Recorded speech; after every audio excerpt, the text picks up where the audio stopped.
Zona di mana kita selalu takut bikin orang lain kecewa, zona di mana kita merasa bertanggung jawab atas semua perasaan orang, zona di mana setiap keputusan harus lolos dulu dari rasa bersalah. Dan lucunya, semakin kita berusaha menyenangkan semua orang, kita semakin capek sendiri. Ironis, tapi itu kenyataannya. Mungkin kamu pernah ada di fase sebenarnya kamu itu capek, kamu sibuk, kamu nggak sanggup, tapi entah kenapa mulut kamu tuh tetap bilang iya, padahal dalam hati kamu tuh seolah teriak, aku mau istirahat. Tapi ujung-ujungnya kamu tetap lakukan, kamu nggak enak nolak. By the way, assalamualaikum, halo, aku Nafisa, selamat datang di ceritaku. Kalau kamu ada di fase ini, yakinlah bahwa video ini muncul bukan karena kebetulan. Hari ini aku mau bahas tentang sesuatu yang kayaknya sepele, tapi efeknya besar banget dalam hidup kita, itu terjebak di zona gak enakan. Kamu mungkin gak sadar kalau kamu selama ini hidup dalam pola itu. Pola dimana kamu merasa harus selalu terlihat baik, harus membantu, harus mengiyakan, harus hadir kapanpun diminta. Karena kamu takut kalau kamu nolak, nanti kamu akan dicap egois. Atau kamu takut kalau kamu bilang gak bisa, nanti hubungan kamu bisa retak. Takut orang itu kecewa, takut dianggap sombong atau nggak punya hati. Dan tanpa kamu sadari, hidup kamu itu pelan-pelan diarahkan pada ekspektasi orang lain, bukan lagi kebutuhan dirimu sendiri. Kamu mulai hidup bukan untuk diri kamu, tapi untuk penilaian orang lain. Dan kalau ditarik lebih dalam, sebenarnya ada banyak akar yang membuat kita terjebak di zona itu. Mungkin teman-teman karena takut tidak disukai, atau mungkin karena pola asuh yang menekankan bahwa anak itu harus selalu nurut. Ya memang kita hidup di budaya timur yang sopan dan penuh tenggang rasa. Itu memang bagus teman-teman, tapi kadang kebablasan. Kita diajarkan untuk menghindari konflik, untuk mengalah, untuk tetap tersenyum meski sebenarnya hati ini keberatan. Kadang juga karena trauma masa kecil, mungkin pernah dimarahi saat menolak, pernah disalahkan ketika bilang tidak. Jadi raga kita ini selalu mengingat menolak itu adalah tanda bahaya. Akibatnya kita selalu berpikir kalau mau aman kita harus mengiyakan semua hal dan semua permintaan, atau terbiasa jadi si penolong di mana identitasmu adalah orang yang selalu ada untuk semua orang. Bahkan kita bisa takut kalau kita menetapkan batas, orang itu bakal bilang kita ini berubah. Tapi jujur ya teman-teman, hidup dengan ketakutan begitu sebenarnya melelahkan banget. Bahkan harga yang harus kamu bayar di hidup zona gak enakan itu besar. Kamu kehabisan energi karena selalu memprioritaskan perasaan orang lain. Kamu kehilangan kendali atas waktumu sendiri. Atau mungkin kita selalu menyesal setelah mengatakan iya, padahal hati kita itu sebenarnya pengen bilang enggak. Dan lebih parahnya lagi, identitas diri kita lama-lama kabur. Kamu lupa apa yang sebenarnya kamu mau. Kamu lupa apa yang bikin kamu bahagia, karena hidup kamu terlalu memenuhi permintaan orang lain. Dan yang paling fatal adalah kamu membiasakan orang memperlakukanmu tanpa batasan. Kamu seolah-olah kayak mengajari mereka bahwa kamu itu selalu ada, selalu siap, selalu mengiyakan. Padahal kita juga manusia. Kita punya batas, kita punya kapasitas. Aku juga mau sedikit cerita. Jadi aku pernah punya seorang temen dengan sifat nggak enakan yang akut. Kebetulan ibunya ini punya usaha rumah makan, ya dimana untuk memenuhi kebutuhan sehari-hari, bahkan biaya dia sekolah. Jadi setiap pulang sekolah, dia ini selalu bantu di warung sebagai bentuk kewajiban dan rasa sayang kepada ibunya. Suatu hari dia tuh diajak makan sama teman-temannya sepulang sekolah. Tapi karena dia nggak enakan nolak, akhirnya dia ikut. Dan teman-temannya tuh bilang cuma sebentar aja, tapi nyatanya sampai 3 jam. Dan di perjalanan pulang, dia itu nyesel sejadi-jadinya. Begitu tiba di rumah makan ibunya, dia ngelihat ibunya sedang mencuci piring sendirian dengan raut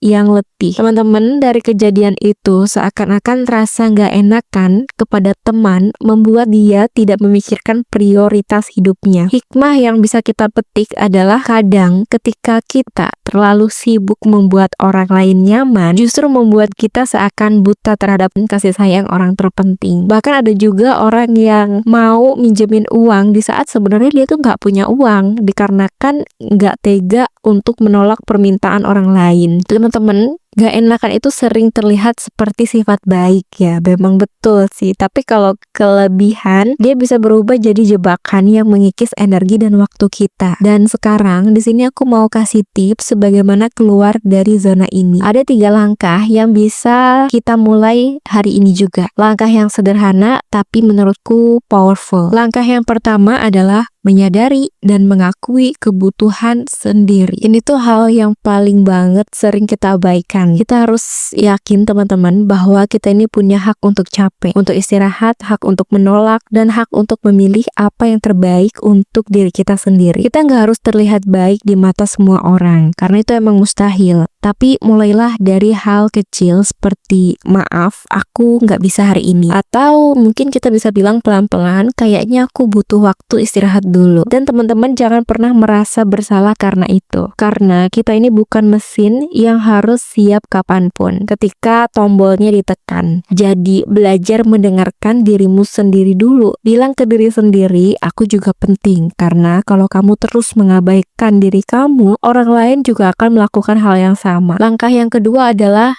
melepaskan persepsi orang lain tentang kamu. Mungkin ini adalah langkah yang paling sulit, tapi juga paling membebaskan. Kita sering terjebak karena gak enak, karena terlalu sibuk mikirin apa pendapat orang lain. Padahal kita tidak akan pernah bisa mengontrol isi kepala mereka. Contohnya, ketika kita memberi makanan ke seseorang, seharusnya fokusnya adalah niatnya, yaitu berbagi, sedekah, latihan masak, dan menunjukkan kalau kita ini peduli. Tapi yang terjadi, kamu malah stres mikirin apa rasanya diterima atau tidak, apakah mereka ini akan suka, apakah kamu akan nanti dianggap bisa masak atau enggak, dan komentar-komentar dari mulut mereka. Padahal hal yang kayak gitu berada di luar kendali. Memang kita hanya bisa mengontrol niat dan tindakan saja. Reaksi orang itu sejatinya milik mereka, bukan milik kita. Semakin kita berhenti memikirkan persetujuan orang lain, semakin kita merdeka. Mungkin kita bisa bernapas lebih lega, bisa hidup tanpa menimbang-nimbang apakah orang akan puas atau tidak dengan setiap langkah kita, selagi semuanya berjalan sesuai norma dan adab. Dan langkah yang ketiga adalah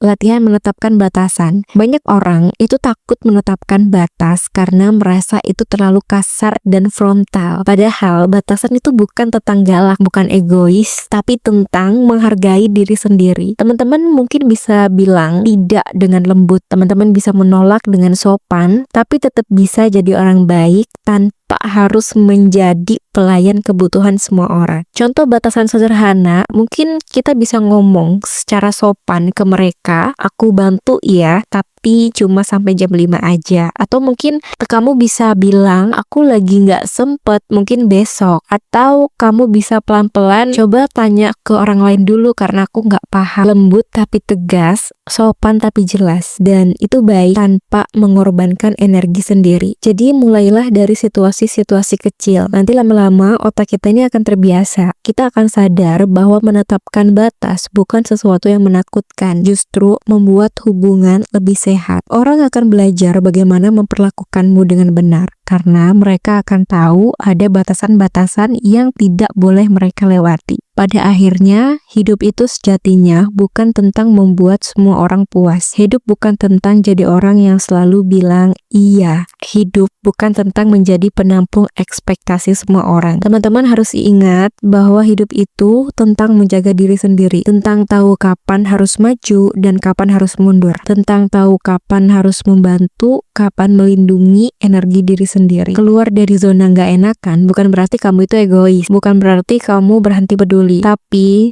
kita belajar peduli pada diri sendiri lebih dulu dan lebih prioritas. Karena kalau kamu terus memaksakan diri demi semua orang, pada akhirnya siapa yang tersisa untuk menjaga kamu? Teman-teman, orang yang benar-benar sayang sama kamu, mereka akan tetap menghargai kamu meski kamu itu menolak. Dan orang yang cuma mau manfaatin kamu, ya mereka memang harus ditolak. Teman-teman, terima kasih banyak sudah mendengarkan ceritaku sampai akhir. Kesimpulan yang harus diingat adalah kita harus sadar sadar bahwa kita ini punya kebutuhan sendiri. Kita harus melepaskan persepsi orang lain dan pentingnya membuat batasan kepada orang lain untuk keluar dari zona tersebut. Teman-teman, aku minta maaf kalau ada salah kata dalam video ini dan tidak ada niatan aku menjadi si paling bijak atau si paling tahu. Aku cuma bercerita mengenai apa yang pernah aku rasakan. Kalau teman-teman suka dengan video ini, boleh like dan komen yang membangun, tapi aku minta tolong ya teman-teman, komennya yang sopan. Aku akhiri, billahi fisabilil haq, fastabiqul khairat. Wassalamualaikum warahmatullahi wabarakatuh.